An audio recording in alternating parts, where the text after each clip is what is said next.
Привет, друзья! Сегодня я покажу классическую проблему мерседесов. С ней сталкивался лично уже 2 или 3 раза. Появляется стук в подвеске, непонятный, необъяснимый такой глухой стук, как шаровая, как тяга рулевая, например, или солдатик, или яйца, или сережки, по-разному называют их. В общем, маленькая тяга, мы проверили, все знают ее, да, мерседесоводы. Тяги нормальные, то есть причина не в них. Значит, надо непременно проверить ступичный подшипник, потому что он конусный и зажимается с дозированным усилием. То есть его нельзя перетягивать, потому что он тупо рассыпется, и у вас колесо может так вот упасть. Вот лично у меня это было на 7-ке, по дороге чуть не улетел с трассы. Там тоже конусный подшипник. Итак, нужно снять колесо, снять крышку цапфы и проверить эту гайку. Если она расслаблена, будьте уверены, что вы проблему нашли, и это вам стоит 0,0, если подшипник не успел разбиться. Проверяется очень легко наличием небольшого люфта. Вот этот люфт есть, я его чувствую отчетливо. Вот, может быть, еще это шток амортизатора, я даже не проверял, потому что всегда во всех ремонтах нужно с малого начинать, с самого легкого. То есть, если у вас мотор троить, не надо его там капиталить сразу.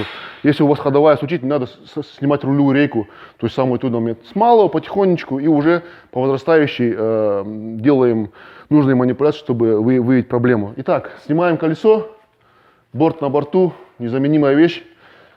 Еще раз спасибо тебе, Колян, за этот подарок. И, кстати, на них акция сейчас на Алиэкспресс. По-моему, 40% скидка или даже больше. В общем, кому интересно, по ссылке переходите, я просто балдею от него. Тебе интересно?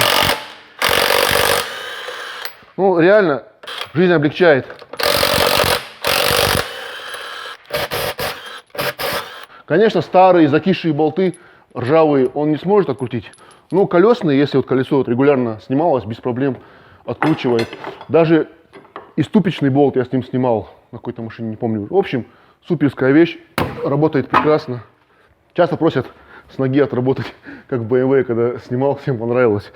Итак, снимаем колпачок ступичной гайки.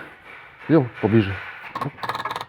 Вот, видимо, недавно его и демонтировали, потому что он прямо слетает. Из солидолуса он навалили, не пожалели, короче. Ну вот, тут все легко и просто. Тут такой штифт фиксирующий. И это гайка большая. Расслабляем штифт с помощью шестигранника. То есть этот штифт, он фиксирует положение гайки в одном месте. Так, ключ, где ключ? Вот он ключ. И смотрим. Да, у него очень большой свободный ход. Видите, вот сколько он идет. Вот затягивает до тех пор, пока перестает колесо крутиться нормально. Вот, видите, оно уже практически не крутится. И после этого ослабляем до тех пор, пока оно не начинает крутиться свободно. Вот так. Будьте внимательны, если перетянете, подшипник рассыпется. Это очень серьезная процедура. Без подготовки сюда нельзя лезть. Вот видите, он плохо крутится. Ослабляем, да, там есть какой-то градус, но я не знаю. Я вот чисто уже не интуитивно, а вот по ощущениям настраиваю. А там есть какая-то определенная последовательность действий. На сколько-то градусов нужно его освободить. Вот. Потому что если перетянем, он перегреется, еще раз повторяю. Если будет расслабленный, будет греметь. Надо быть предельно осторожным. От нагревания, даже несмотря на то, что есть смазка, металл будет расширяться, и ему просто тупо не хватит места подшипнику в обойме. Ну и, соответственно, он выйдет из строя. Чтобы этого не произошло, нужно четко отрегулировать эту степень сжатия. Вот так. Поймал я нужное положение.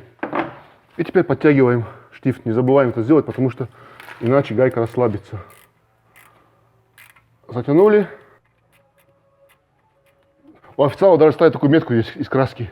Добавили по необходимости солидол. Тут необходимости нет. И так он полный. И все. Ставим на место колесо. Собираем. Едем по кочкам. Пробуем, что у нас получилось.